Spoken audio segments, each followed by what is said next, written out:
and you'll probably get something on your screen letting you know that I'm recording this.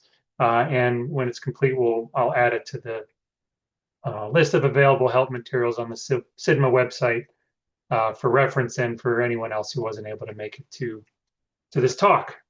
So with that, I'm just going to jump in. And again, if you have questions, add them to the chat. And at the end of my talk, I'll go through them. All right. So just some quick background on SIDMA. I'm going to assume most of the people on the call have some familiarity with the system, but I'll provide some quick background and context for the system overall. A couple acronyms in addition to the acronym for SIDMA. SIPES stands for the Social Indicator Planning and Evaluation System, and that is a process of using social indicators to measure water quality as a measure for water quality improvement. And so SIPES is the process, and SIDMA, the Social Indicator Data Management and Analysis System, is the tool that you use to help administer or execute a SIPES project.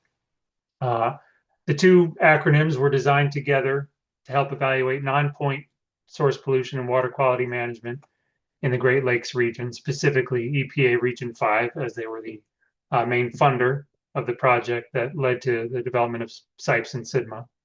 And it was a partnership with US EPA, state water quality agencies in the region, land-grant universities, Michigan State, Purdue, Ohio, University of Wisconsin, and others. And it was included in pilot projects with NRCS through GLRI funding. And the arc of its development was from 2005 through 2011, although SIDMA specifically has been available since 2008. So that was a while ago. And it was due for an update. And so over the past year, US EPA out of DC has provided funding for Institute of Water Research at MSU to update some key features and designs of the system, which I'll go over today. If you want to learn more about SIPES and SIDMA, this isn't the talk for that, but there's a SIPES handbook, which goes into detail about the SIPES process.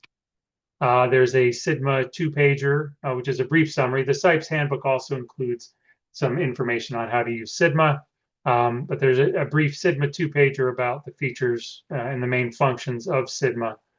There are a number of videos that have been recorded, both about SIPES and SIDMA. America Farmland Trust a couple of years ago provided support for the development of some training materials on SIDMA. So there is a webinar about that you can watch, in addition to some SIDMA tutorial videos. And the Indiana Watershed webinar series also has some tutorials on the SIPES and SIDMA process. All those are available at SIDMA at the URL listed there, the help tab on SIDMA. So you can find those there if you want more background information about either SIPES or SIDMA. So the main focus of this talk, though, will be about the new features of SIDMA. I will provide another brief overview of the system itself, but this is just a PowerPoint slide, so now I have to hop out of this presentation to get to a browser window. And so, okay, so now I'm on the updated SIDMA website. There's an update to the overall system design and layout, new color schemes and background images and whatnot. But there are some important functional updates as well, which I'll get to. The first thing I'll say before I forget is that if you had a previous SIDMA account, you'll probably need to, you will need to go through the forgot password option of SIDMA to reset your password. The approach we used for account management and passwords has changed. And so the proper step to initiating that on your end is to essentially just say forgot password. And if you go to the login screen, there's a bunch of flashing lights that will alert you to the fact that you need to say you forgot your password and go through that step again. And there's some additional account management options, including some multi-factor authentication and whatnot. But that would be the first step. The other thing I'll point out is that a lot of what I'll cover today, we have a What's New tab up top here, which kind of walks through some of the key changes to the system, the layout, downloads, uploads. So this kind of summarizes some of the main changes to the system. And you can go back there for reference, but you can also come back to this video when it's posted because I'll go over those changes in a bit more detail. I will also point out that the old version of SIDMA is still available. If there is, for some reason, you want to go back to that, or you have data there, or images, or things that you want to grab, it's just at a different URL. This SIDMA -legacy is where you can go to access that. I will say, though, that that is using your old password. So that's using the old account management approach. You'd still be asked to log in there, but all the projects you created in there are still available there, and they're available in this new system. But that's where you can go to find them. Okay, so the other thing you might need to do, in addition to saying you forgot your password, is you might need to clear your browser's cache because it might still be holding on to some of the old legacy SIDMA web pages. So that might also be a necessary step to make sure the system's working for you. But with that, I'll start to launch into what's new. So in addition to the layout, the system has some additional functions with regards to the navigation of a survey, the charts that you can use to analyze results, the calculation of indicator scores, and other aspects. I'll focus on the layout piece first. So a lot of the main layout features are similar, the same basic navigation of creating a project or viewing an existing project, but they just have a new look and feel to it. For today's demo, I'm going to focus on a demo project I created as part of that America Farmlands Trust tutorial that we put together a few years ago. And I have some fake surveys in here and fake responses. But one of the changes in layout that we've incorporated throughout this update is that the surveys themselves are no longer just displayed all on one page. We wanted the survey to be a bit less daunting to navigate. So each of these surveys are broken up into their respective categories. A rating of water quality, your water resources, your opinions, and you can navigate them through the nav bar at the top of the screen or by clicking next and previous buttons as before. And so this is something that's kind of interwoven throughout the system itself. I'll show some of these when I talk about response frequencies and indicator score analyses as well. But there were some comments that we got over the years that the survey was a bit of a bear when it was all on one screen, hard to navigate. So we wanted it to be more digestible and broke it up into these more navigable components. There is often a need, or has been a need with SIDMA projects, to do some offline editing of a survey.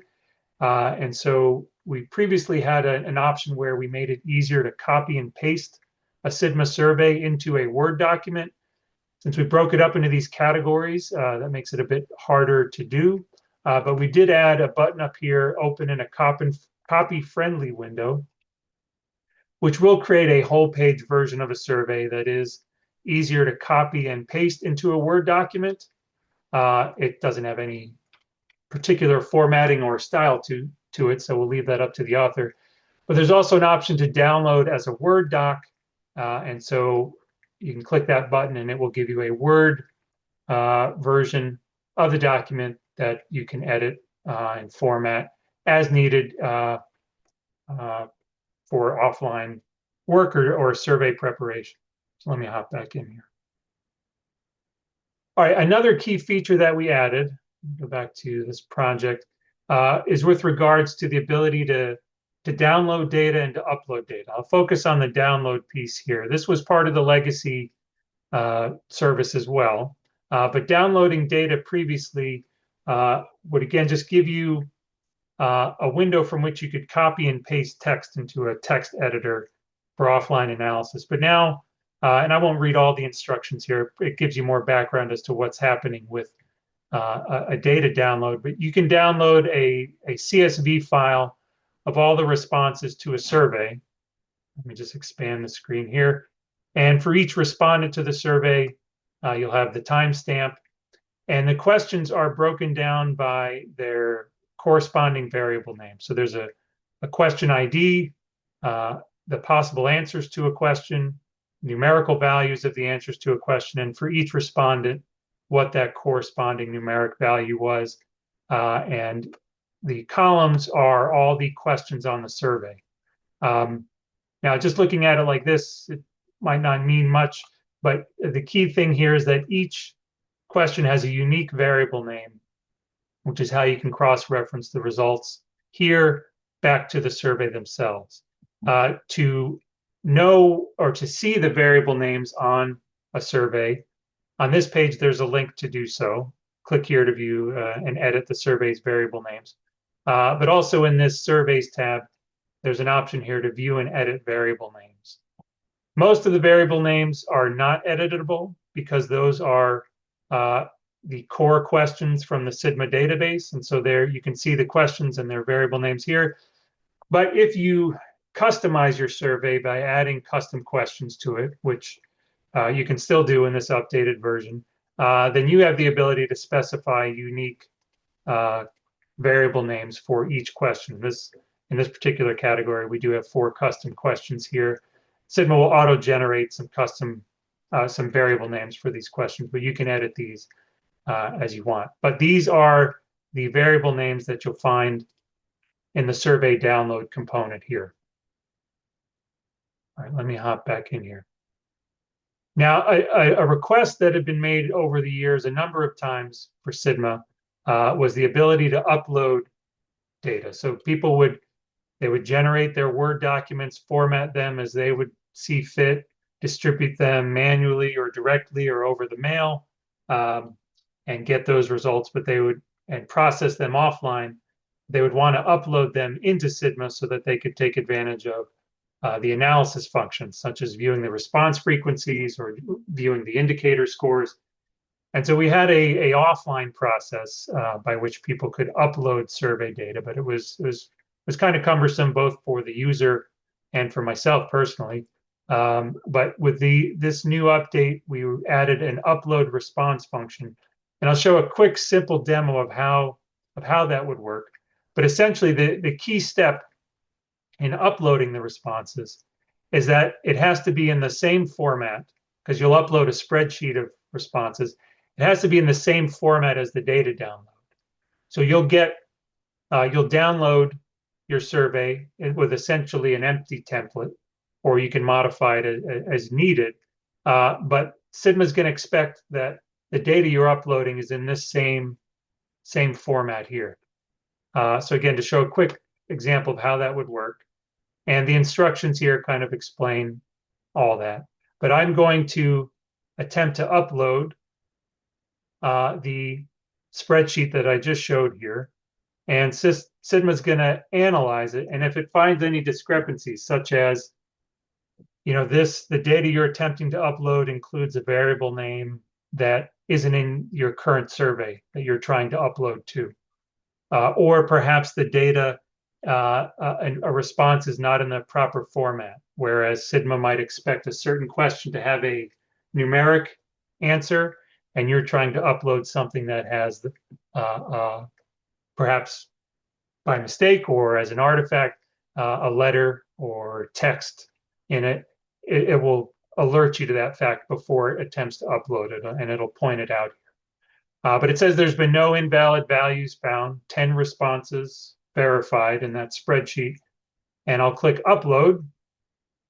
And so now if I go back to my project here, instead of the 10 responses I had previously, now I have 20. So I uploaded those 10 responses to this particular survey.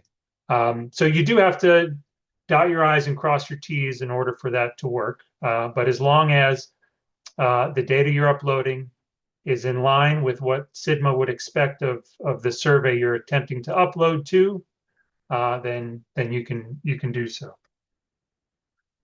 Okay, a few other additions and changes that were made. Let's look at the response frequencies. So as I mentioned before, instead of dumping the entire survey on the page, just like the surveys themselves, the analysis features are broken down into these more navigable components. So the response frequencies are broken down by category as well. And we made some changes to the charting capabilities from what was previously in SIDMA, but the same basic features are here, where you can see the breakdown in terms of responses per question and the mean score for each and their standard deviation, and how many responses were replied to for each question. So those are the same. And then with questions that are not text responses, it will show those as the values that were typed in for the users. A little different with the indicator scores. So the indicator scores, let me bring up a different survey here, the post survey. So those are also broken down by not the survey category, but the indicator category. So we have categories of awareness, attitudes, constraints, capacity, behavior. But you can look at a particular indicator category. And for awareness, there are 4 different indicators. As with the legacy version, you can just simply click on the indicator name and it'll explain how the indicator is calculated. I won't go over all this right now. It'll describe the indicator and give you a sense as to what the number means. So in this case, our indicator 1.1, values closer to 1 indicate less awareness, and values closer to 2 indicate greater awareness. But if you click on the chart, it highlights a change we've made to the indicator score calculation. I'll come back to this later to explain in a bit more detail. But essentially, we're calculating an indicator score for each individual respondent on the survey. And so this survey has 10 respondents. And so we have indicator scores for each respondent. And the chart that reflects this or shows this are the indicator scores ranked, or the respondents, I should say, ranked on the x-axis by their indicator score. And the average is displayed at the end here. So across these 10 respondents, they had an average score on awareness of consequences of pollutants to water quality of 1.95. So that's how you can view the indicator scores, and those are changes we made to the chart. Let me show just a couple other aspects of the changes to the chart. As with the legacy SIDMA, one of the more useful features is the ability to compare 2 surveys, perhaps in the context of a pre-survey and a post. You can still do that. You essentially select your first survey and your second survey to compare to. And you can compare the response frequencies.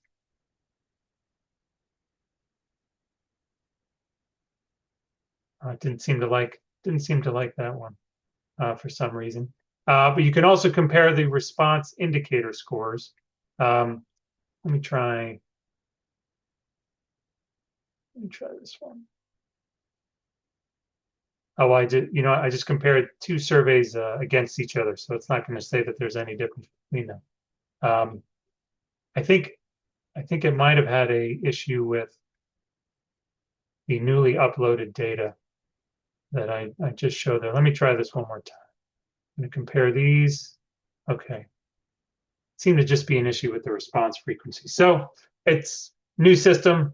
So if you run into bugs like that, please let me know, and I'll share my contact info, and you can let me know about it. But with the indicator score calculation, it'll compare the average indicator score from one survey to another and show you the difference.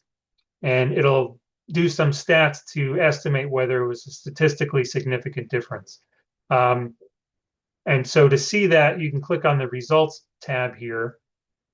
And a little different here in that we have different sized samples, but we have the two surveys and we see their indicator score distribution, again, ranked and sorted by the overall score. But we see the average score for one survey versus the score for the other, and whether or not that is a statistically significant difference, that math is laid out for you down here. And it also shares some of the assumptions that went into that calculation. And so, okay, so that is now how you can view the indicator score differences in a chart mode. Okay, so speaking of those indicator scores and how they were calculated, I'm going to step back out for a moment back into the PowerPoint itself just to go over that. So let me hop back in here. Okay. So in the previous version of SIDMA, in the legacy version, the way that an average indicator score for a particular indicator was calculated was, let's say in this hypothetical scenario, we have 3 respondents, and they would each provide their answers to the questions on the survey. And one of those indicators might draw from all the answers on one category. So the ones that we were just looking at before, those indicators were based on the responses to this part of the survey, the consequences of poor water quality. And our 3 respondents would each fill out this survey, and each of them, let's assume they were good survey takers and they answered every question. And so we would have a total of 24 responses to this category, 24 answers to the question on this category. And so in the previous approach, we would take all those 24 answers, and from that, we would calculate the survey's awareness indicator score average. We took a slightly different approach. I think we revisited that and thought in this updated approach that it would be better to, instead of taking all those 24 answers and putting them in a pool and from that deriving an average value, is to instead take each of the independent respondents.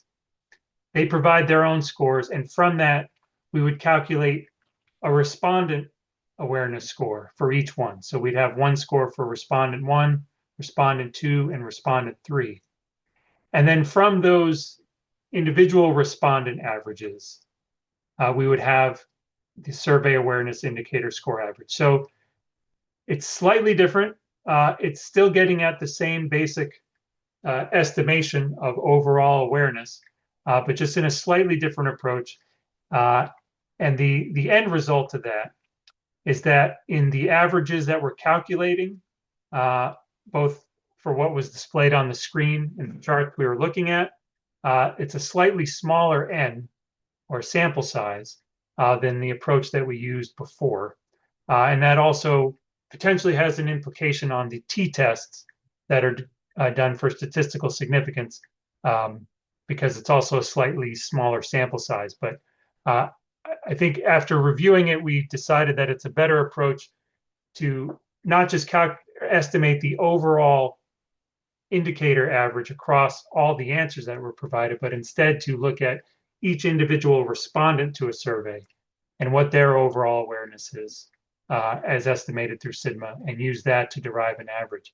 Now, I did go through a number of surveys that exist on the system from the legacy application, in which we had pre and post and analyzed the differences in averages between the legacy approach and the updated approach, and whether any statistically significant results changed as a result of the different approaches. And I looked at a number of different surveys and didn't observe any significant changes in the statistical significances from, say, a pre to a post survey, or in the averages. There were some minor changes, but nothing significant. Nonetheless, if you had a legacy project in SIDMA, and perhaps you administered a pre and a post and were interested in the statistics, whether the differences were statistically significant, it would be good to go back and look at the old survey in the legacy version and how it's calculated new in the updated version, and see for yourself if there's any significant change in that approach. I looked at a number of surveys myself and didn't observe any changes, but if you did fit that profile, then please do take a look, and I'd be curious to know if you observed any significant changes on your end. But the change in this calculation is also spelled out on the SIDMA website in that indicator score calculation page, at least the page where you compare the indicator scores. So it's there for your reference as well. But again, this slide and this explanation I'm giving now will also be available on the SIDMA website as a video. All right, so let me hop back to the website. And I think I've covered most of the main updates here. All the basic functionalities there. If you're new to SIDMA, those older videos that I mentioned on the Help tab, there's a tutorial series. There's the link to the America Farmland Trust webinar series and the Indiana Watersheds webinar series. Those are all available, and those same basic functions apply, which also describe how to build a survey, how to add custom questions to a survey, and all those still work the same. And if you get stuck or need assistance, there are contacts here for people who can provide insight on SIPES. Ken Jenskow at the University of Wisconsin-Madison, he provided the talk for America Farmland Trust on the SIPES process.